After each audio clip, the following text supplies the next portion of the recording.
تو ضرورت اس بات کی ہے کہ ہم ایک انالیسس کریں اور ایک تجزیہ کریں اور اس بات پر غور کریں کہ ریئل اسلام کیا ہے اور اصلی اسلام کیا ہے۔ اس لیے کہ یہ تجزیہ آج کی دنیا میں بہت ضروری ہو گیا ہے۔ یہ سوچ لینا کہ لوگ کہتے ہیں کہنے دو، لوگ بکتے ہیں بکنے دو، یہ بات خالی کافی نہیں ہے۔ اس کی وجہ یہ ہے کہ ہمیں اس بات کا مستقل ڈر لگا رہتا ہے کہ ایسا نہ ہو کہ ہماری نئی نسلیں اس پروپیگنڈے سے متاثر ہوں اور وہ مذہب کی طرف سے ڈسسیٹسفائیڈ ہو جائیں، غیر مطمئن ہو جائیں، اور اگر ایسا ہوا تو یہ ایسا نقصان ہوگا کہ جو نقصان کا کوئی علاج ہی نہیں ہے۔ لہذا ضرورت اس بات کی ہے کہ آپ ان کو مطمئن کیجئے اور ان کو سمجھائیے کہ اصلی اسلام کیا ہے، اور اسلام کے اندر اگر کوئی گڑبڑ ہے تو اس گڑبڑ کی نشاندہی کی جائے اور اس کو بتایا جائے کہ یہ چیز جو ہے یہ اسلام ہے اور یہ چیز جو ہے یہ اسلام نہیں ہے۔ اور اسلام جو بدنام ہو رہا ہے وہ اسلام کی وجہ سے نہیں بدنام ہو رہا ہے، بلکہ اس چیز کی وجہ سے بدنام ہو رہا ہے جو اسلام نہ ہوتے ہوئے بھی بنام اسلام پیش کی جا رہی ہے۔ اور ہم نے تو یہ مسئلہ ہے جو ان مجالس میں زیر بحث آئے گا اور ہمارے آپ کے درمیان یہ گفتگو رہے گی۔ اس لیے کہ یہ بات بھی ذہن میں رکھیے کہ مذہب ایک الگ چیز ہے، اور اس کے ساتھ ساتھ کبھی لوگ اپنے سیاسی مقاصد سے مذہب کو استعمال کرتے ہیں۔ یہ ہم آج بھی دیکھ رہے ہیں اور یہ دنیا میں ہمیشہ سے ہوتا آیا ہے۔ مذہب کو پولیٹیکل اور سیاسی اسباب کی بنا پر لوگ اپنے فائدے کے لیے، ذاتی فائدے کے لیے استعمال کرتے ہیں، اور مذہب کو پیش کرتے ہیں اپنے ذاتی فائدوں کے لیے۔ تو ہم کو یہ بھی دیکھنا پڑے گا کہ اس کے اندر مذہب کتنا ہے اور اس کے اندر سیاسی لوگوں کی کارستانیاں کتنی ہیں۔ تو جتنی سیاسی لوگوں کی کارستانیاں ہوں وہ ہٹا دی جائیں، اور جتنا مذہب ہو اس کو رہنے دیا جائے، اور اس کے بعد دیکھا جائے کہ کیا وہ بھی قابل اعتراض ہے یا وہ قابل اعتراض نہیں ہے۔ یہ تمام باتیں ہیں جو غور طلب ہیں۔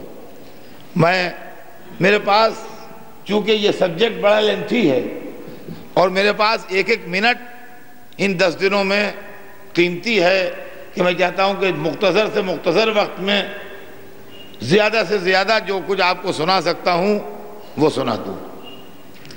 اس لیے بغیر کسی لمبی چوڑی تمہید کے مجھے جو کچھ پیش کرنا ہے وہ میں پیش کرنا شروع کرتا ہوں۔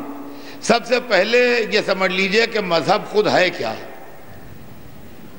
مذہب انسان کو زندگی گزارنے کا ایک طریقہ بتاتا ہے کہ وہ کس طرح ایک اچھے انسان کی طرح زندگی گزارے۔ مذہب کے لیے بڑے پروپیگنڈے ہیں، کوئی کہتا ہے مذہب افیم ہے، اور کوئی کہتا ہے کہ مذہب جو ہے وہ انسان کو ترقی سے روکتا ہے، اور کوئی کہتا ہے مذہب آزادی سے روکتا ہے۔ اصل میں یہ تمام باتیں اس وجہ سے ہیں کہ لوگوں نے اپنے ذاتی فائدوں کے لیے مختلف موقعوں پر مذہب کا بیجا استعمال کیا ہے، اور چونکہ مذہب کا بیجا استعمال کیا ہے لہذا مذہب کے بیجا استعمال سے جن کو نقصان پہنچا ہے وہ مذہب کے خلاف بولنے لگے ہیں۔ اب میں آپ سے بتاتا ہوں کہ ہسٹری میں کیا کیا واقعات ملتے ہیں۔ پوری کمیونزم کی تحریک جو مذہب کے خلاف چلی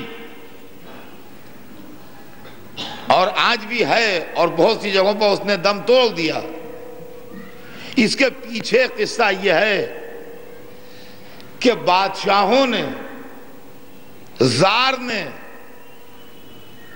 جو روس کا بادشاہ تھا، لوگوں کا استحصال کیا، ان کا حق چھینا، ان کو اچھی زندگی سے محروم کیا۔ ایک خاندان کے پاس دولت جمع ہو گئی بے انتہا، اور غریب عوام تڑپنے لگے اور پریشانیاں اٹھانے لگے۔ ظاہر بات ہے کہ جب دنیا میں ناانصافی کا رواج ہوگا تو لوگوں میں بے چینی اور ڈس سیٹسفیکشن پیدا ہوگا۔ کہ بالکل غور کرتے جائیے گا میرے ایک جملے کو، جب بہت سے لوگ کھانے سے محروم رہ جائیں گے اور ایک میز پر اتنا کھانا چنا ہوگا کہ وہ کھا کے چلے جائیں اور اس کے اندر کوئی کمی کے آثار نہ نمایاں ہوں، تو بھوکوں میں بے چینی پیدا ہونا فطری بات ہے۔ تو جب دنیا میں بادشاہتوں اور اقتدار نے ایسے حالات پیدا کر دیے تو لوگوں نے اس اقتدار کے خلاف آواز اٹھائی،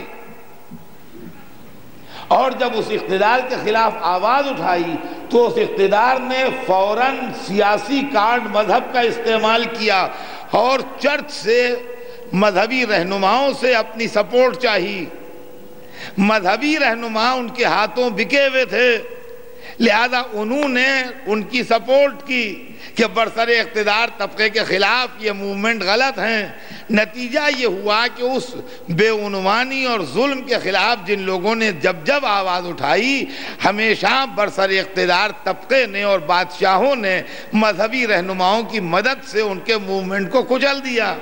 جب بہت دنوں ان کے موومنٹ کچلے جاتے رہے تو ان کی سمجھ میں یہ آیا کہ جب تک مذہبی سپورٹ رہے گی، جب تک ہمارا موومنٹ کامیاب نہیں ہوگا، لہذا جس ڈال پر ان کا آشیانہ بنا ہے جب تک یہ ڈال لگی رہے گی تو یہ آشیانہ اپنی جگہ قائم رہے گا، یہ ہٹ نہیں سکتا ہے، لہذا اس ڈال کو کاٹو۔ تو آخری بار جو موومنٹ شروع ہوا وہ زار کے خلاف نہیں تھا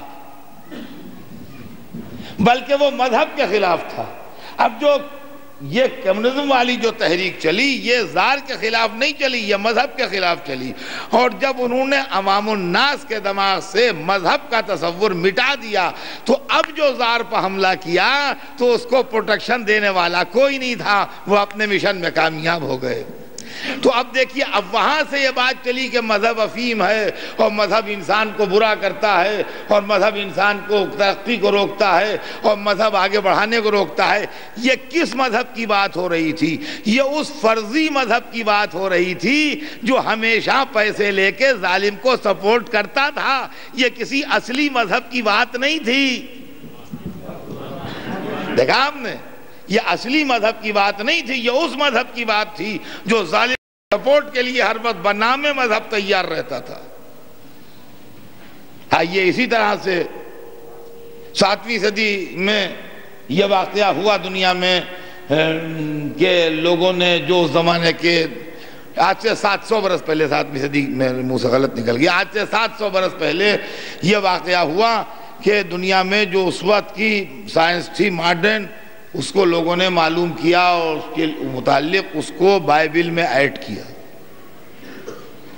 شامل کیا، اور اس کے بعد اس کو بائبل سے نکال کے کہا کہ دیکھو آج سے 1400 برس پہلے جو بائبل میں تھا وہی آج کی سائنس کہہ رہی ہے۔ یہ کام ان مذہبی رہنماؤں نے کیا جو مذہب کی اصلی اسپرٹ سے واقف نہیں تھے، بلکہ مذہب ان کے یہاں پروفیشنل تھا۔ فرمایا ہم نے، مذہب ان کے پاس پروفیشنل تھا، وہ مذہب کی ریئل اسپرٹ سے واقف نہیں تھے، اصلی روح سے واقف نہیں تھے۔ انہوں نے بھلے یہ کام اس لیے کیا ہو کہ وقتی طور سے کچھ لوگ مذہب سے قریب آ جائیں، اور وقتی طور سے کچھ لوگ مذہب سے قریب آ بھی گئے، اور اس کا وقتی طور سے فائدہ بھی پہنچ گیا۔ لیکن بعد میں جب تعلیم آگے بڑھی اور علم آگے بڑھا اور ترقی آگے بڑھی تو اس وقت کے نظریات جو تھے وہ غلط ثابت ہونے لگے۔ جب غلط ثابت ہونے لگے تو سائنسدانوں نے یہ کہا کہ یہ جو مذہبی کتاب میں لکھا ہے یہ غلط ہے، ریئلٹی یہ ہے، اصلیت یہ ہے، اس لیے کہ یہ تو لکھا ہے اور ہم اپنے علم و تجربے کی بنیاد پہ اس چیز کو ثابت کر رہے ہیں، لہذا یہ صحیح ہے وہ غلط ہے۔ اب مذہبی رہنما سچائی کیسے بیان کریں کہ ہم نے بعد میں شامل کیا تھا، یہ اصلی مذہب میں نہیں ہے؟ وہ مذہب کی طرف سے کھڑے ہوئے کہ نہیں یہ غلط کہتے ہیں، یہ جھوٹے ہیں، یہ بے دین ہیں، یہ بے ایمان ہیں، جو کچھ ہے وہ ہم جو کہہ رہے ہیں وہ صحیح ہے، اور یہ تو مذہب کے اور خدا کے اور دین کے خلاف ہیں اور آسمانی کتاب کے اینٹی لوگ ہیں اور یہ خراب لوگ ہیں۔ اب اس موقع پر تھرون نے چرچ کا ساتھ دیا۔ دیکھیے اس وقت بادشاہ نے ساتھ دیا مذہبی رہنماؤں کا، اور اس کے نتیجے میں سائنسدانوں کو قتل کیا گیا۔ گلیلیو، برونو، یہ بڑے بڑے لوگ مارے گئے، اور چرچ نے ان کو بڑی سخت سزائیں دیں